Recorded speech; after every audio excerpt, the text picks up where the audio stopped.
guys, quick tutorial lang tayo today. Kung may Bluetooth speaker at mic ka, ipapakita ko sa'yo kung paano gawing instant videoke setup sa bahay. Ilipat lang muna tayo sa screen PC ko, pero kung may mobile o tablet kayo, carry lang din. First, punta kayo sa videoke.pro using a browser. Next, click natin yung register button. Mag-register kayo and verify nyo lang guys yung email address nyo. Kapag naka-register and verify user na kayo, may makikita kayong video mode sa homepage, click nyo to.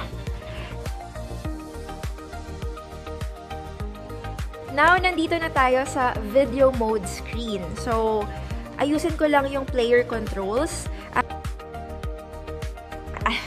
Click ko na din itong full screen button and then zoom in, zoom out, depende sa preference nyo. Para makapag-reserve ng kanta gamit mobile phone ang friends nyo, click nyo naman itong Guess Queue QR button.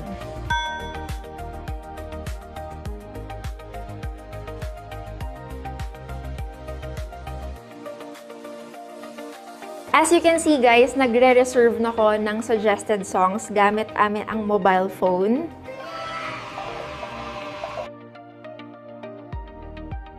Kapag nakapag-reserve na ng kakantahin, press skip button lang to start enjoying Videoke Pro.